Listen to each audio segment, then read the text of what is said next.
I wish to thank the Prime Minister of the Republic of Armenia for the statement just made.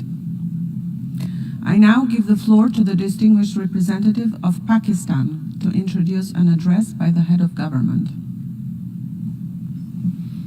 Thank you, Madam President. Madam President, I have the honor and privilege to introduce the pre-recorded address of His Excellency Mr. Imran Khan, Prime Minister of the Islamic Republic of Pakistan, to the 75th session of the General Assembly. Mr. President, Secretary General, Excellencies, ladies and gentlemen.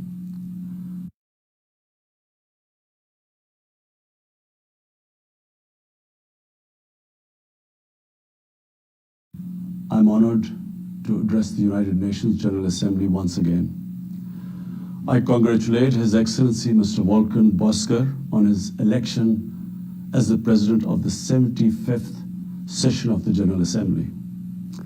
We also appreciate the skillful leadership of the outgoing President, His Excellency Tijani Mohammad Bande, especially during the COVID-19 crisis. We commend the leadership of the Secretary General in these extremely turbulent times. Mr. President, since my government assumed office, our consistent effort has been to fundamentally transform Pakistan. We envisage Naya Pakistan to be modeled on the principles of the state of Medina, established by Holy Prophet Muhammad sallallahu alaihi wasallam. A just and humane society where all government policies are directed at lifting our citizens out of poverty and creating a just and equitable dispensation. To achieve this goal, we need to have peace and stability. Thus, our foreign policy aims to have peace with our neighbors and settle disputes through dialogue. Mr. President, the 75th anniversary of the United Nations is an extremely important milestone, as this is the only body in the world that can help us achieve our goals of peace and stability in our neighborhood. This is also time for us to reflect whether, as the United Nations, we have been able to realize the promise we collectively made to our peoples.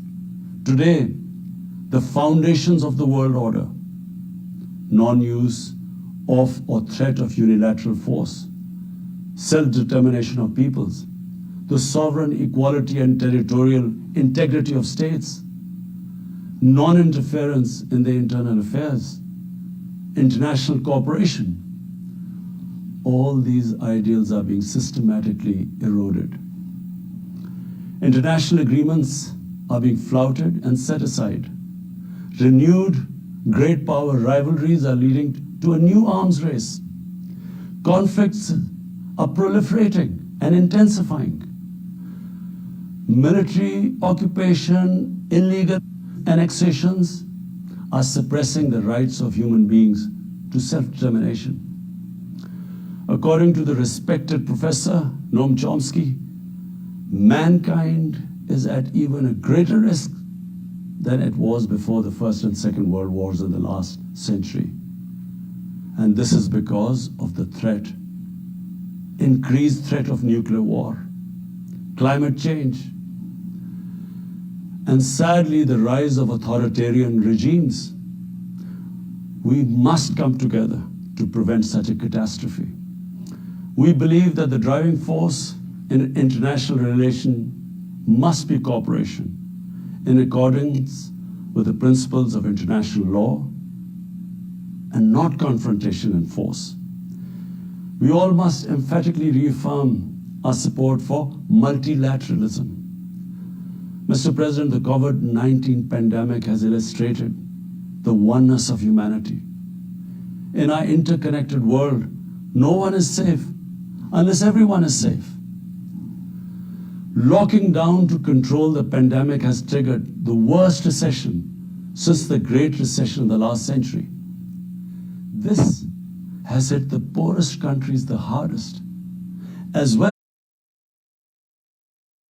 well as the poor in all the countries.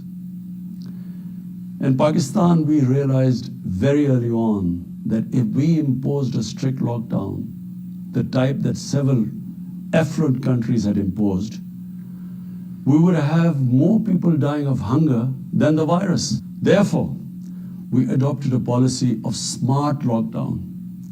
While concentrating on the hotspots, the virus hotspots, we opened up our agriculture sector immediately, and then followed it up by the construction sector, which employed most of the people.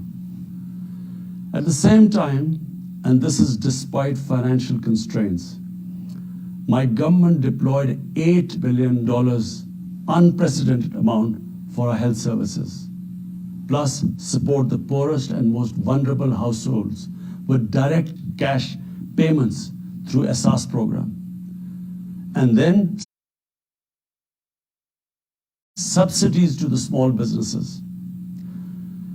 Even though our smart lockdown was heavily criticized in the beginning, but thanks to the Almighty Allah's grace, we have not only managed to control the virus, stabilize our economy, but most importantly, we have been able to protect the poorest segment of the society from the worst fallout of the lockdown. Today, Pakistan's response is cited among the success stories in controlling and responding to the pandemic. However, we are still not out of the woods, like no country is out of the woods today.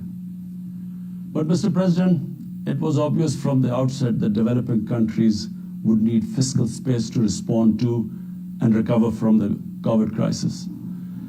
Debt relief is one of the best ways to create that fiscal space for developing countries. Therefore, in early April, I called for a global initiative on debt relief. We appreciate the G20's official debt suspension initiative and the emergency and rapid financing offered by the IMF, World Bank, Asian Development Bank, and UN agencies. This, however, is not going to be enough. The IMF has estimated that developing countries will need over $2.5 trillion to respond and recover from the crisis. The official debt suspension will need to be extended and expanded. Additional debt relief measures will also be needed. Development banks should ensure adequate financial inflows. Rich countries have generated over $10 trillion to finance their own response and recovery. They should support the creation of at least $500 billion in new special drawing rights for the developing world. Mr. President, in my address to the General Assembly last year,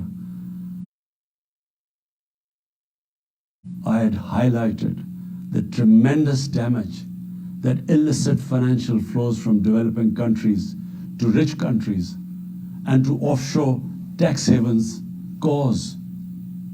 This leads to the impoverishment of the developing nations. Money that could be used towards human development is siphoned off by corrupt elites. The loss of foreign exchange causes currency depreciation. That in turn leads to inflation and poverty. The quest for getting back these stolen resources is nearly impossible, given the cumbersome procedures. Moreover, the powerful money launderers have access to the best lawyers. And sadly, because they are the beneficiaries, there is a lack of political will in the rich countries to curb this criminal activity. Mr. President, if this phenomena is unaddressed, it will continue to accentuate the inequality between the rich and the poor nations. And eventually, the rich states cannot hold forth on human rights and justice when they provide sanctuary to money launderers, to their looted wealth. There are robust anti-money laundering and anti-terror financing regimes. I call upon this Assembly to take the lead in efforts to build a global framework to stem the illicit financial flows and ensure speedy repatriation of stolen wealth. It is important to realize that the aid that flows from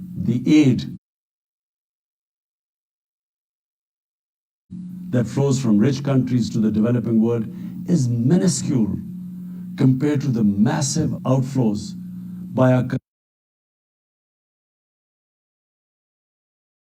change.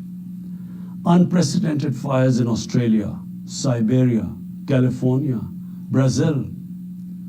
Unprecedented floodings in various parts of the world. Record temperatures, even in the Arctic Circle. This should make all of us worried for our future generations. Commitments made through the Paris agreements must be fulfilled. In particular, the commitment to mobilize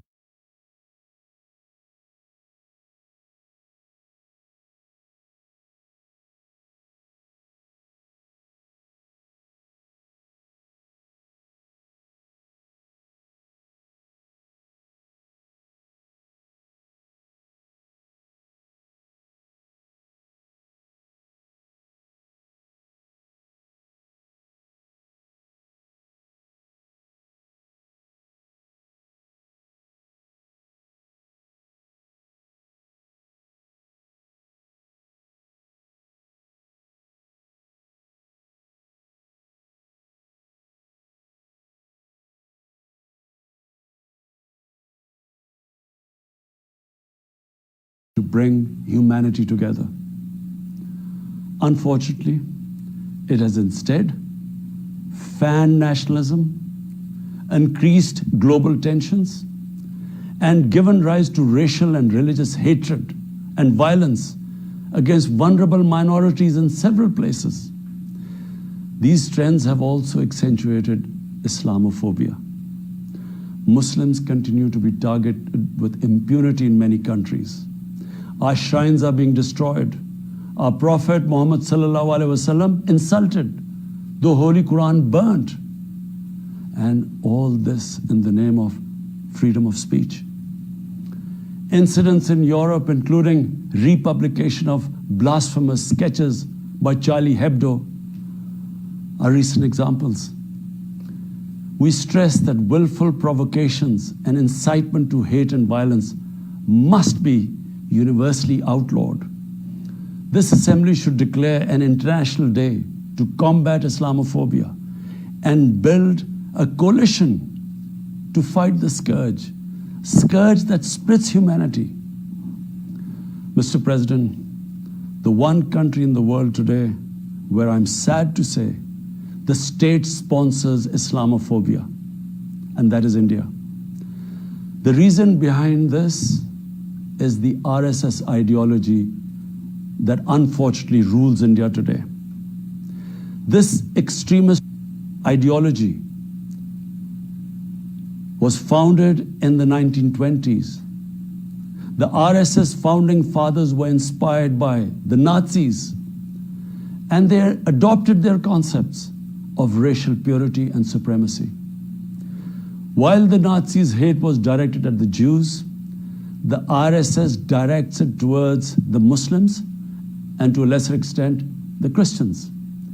They believe that India is exclusively for Hindus and others are not equal citizens.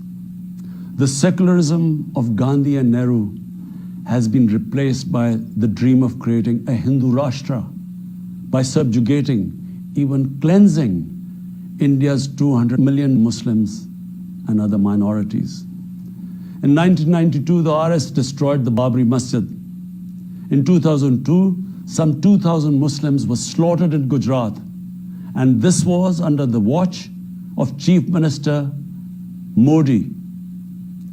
In 2007, over 50 Muslims were burnt alive by RSS arsonists aboard the Samjhota Express train. In Assam, around 2 million Muslims face the prospects of being arbitrarily stripped of their nationality through the adoption of discriminatory laws. There are reports of large concentration camps being filled by Muslim Indian citizens.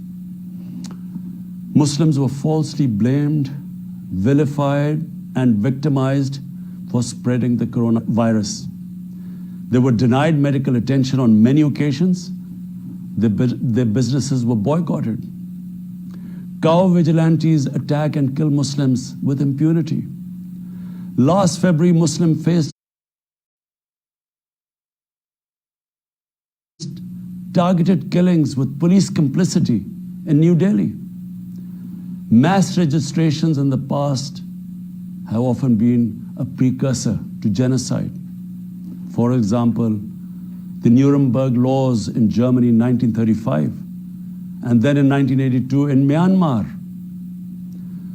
The Hindutva ideology is said to marginalize almost 300 million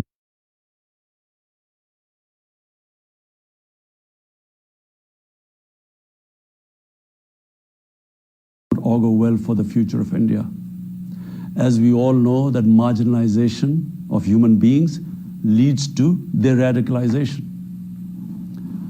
Mr. President, for over 72 years, India has illegally occupied Jammu and Kashmir against the wishes of the Kashmiri people and in blatant violation of the resolutions of the Security Council and indeed its own commitments to the people of Kashmir.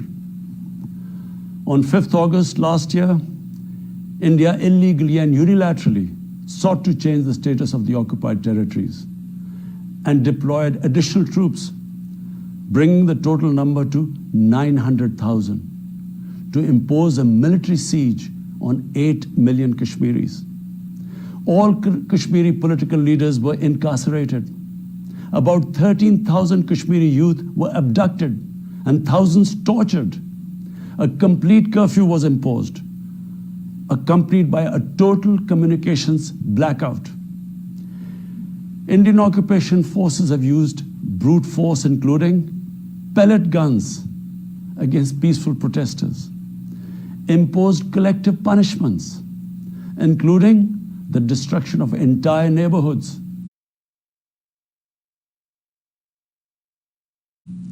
and extrajudicially murdered hundreds of innocent young Kashmiris in fake encounters, refusing even to hand over their bodies for burial. The Kashmiri media and those daring to raise their voice are being systematically harassed and intimidated through the use of draconian laws. All of this is well documented in the reports of the United Nations High Commissioner for Human Rights, communications from the Special Rapporteurs of Human Rights Council, statements from human rights and civil society organizations. The international community must investigate these grave violations and prosecute the Indian civil and military personnel involved in state terrorism and serious crimes against humanity being perpetrated, I'm sad to say, with complete impunity. The objective of this brutal campaign is to impose what the RSS-BJP regime has itself called the final solution for Jammu and Kashmir. To this end, the military siege is being followed by moves to change the demographic structure of the occupied territory. This is an attempt to obliterate the distinct Kashmiri identity in order to effect the outcome of a plebiscite envisaged in the UN Security Council resolutions. This action is in violation of the UN Charter, Council resolutions, and international law, particularly the 4th Geneva Convention. Changing demographic structure of occupied territory is a war crime. Mr. President, the brave Kashmiri people will never submit to Indian occupation and oppression. Their struggle is indigenous. They are fighting for a just cause, and generation after generation have laid down their lives to rid themselves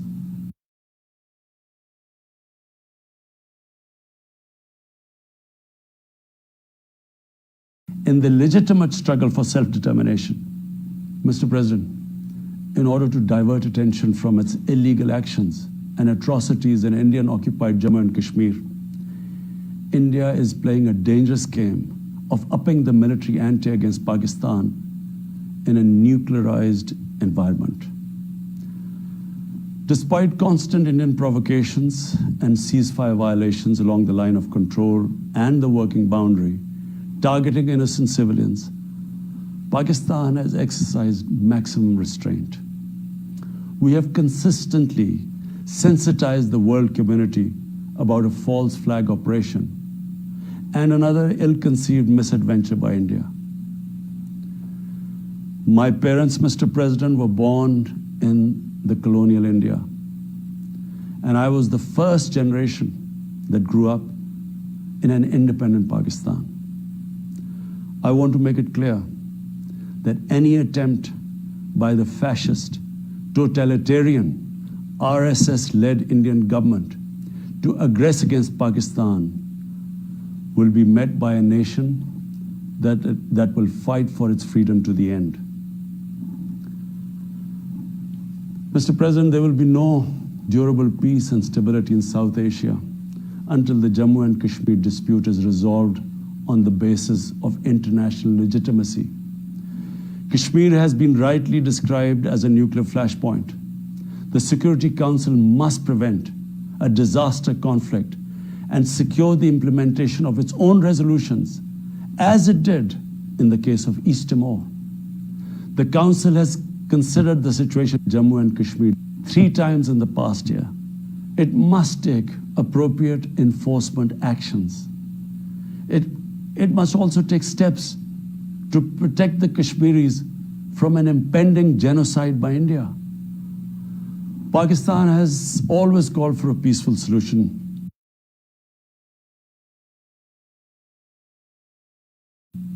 To this end, India must ascend.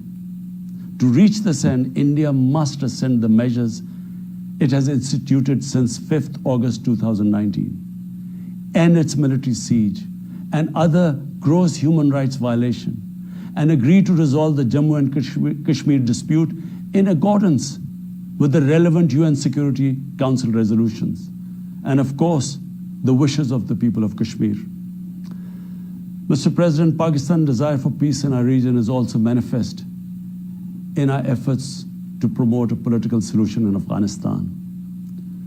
I have consistently maintained over the past 2 decades that there is no military solution to the conflict in Afghanistan. The only way forward was and is a political settlement, which involves the full spectrum of Afghanistan's political actors. Pakistan fully facilitated the process that culminated in the US-Taliban peace agreement on 29 February 2020. Pakistan is deeply gratified that it has fulfilled its part of the responsibility. The Afghan leaders must now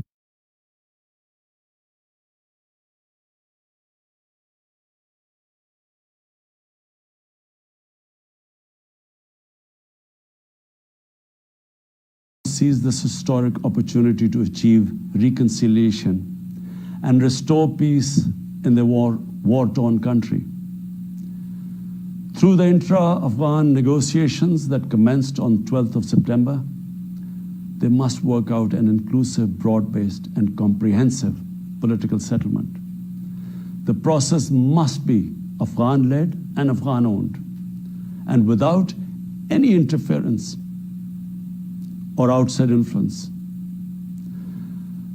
Early return of Afghan refugees must be part of this political solution. After almost 2 decades of war, it is imperative not to allow spoilers within and outside Afghanistan to subvert the peace process. Peace and stability in Afghanistan will open new opportunities for development and regional connectivity. Mr. President, Palestine remains a festering wound. A just and lasting settlement is indispensable for the Middle East and actually the world. illegal annexations of Palestinian territory, the building of illegal settlements, and the imposition of inhuman living conditions on the Palestinian people, especially in Gaza, cannot bring peace to a troubled region. Pakistan continues to support a two-state solution in line with the UN General Assembly and Security Council resolutions within the international agreed parameters, and they are pre-1967 borders, and Al-Quds, Al-Sharif as the capital of a united, contiguous, and independent Palestinian state. Mr. President, the United Nations remains the best legitimate avenue for collective action in managing international conflicts, fostering peace and security, promoting equitable development, and addressing to the challenges of our times.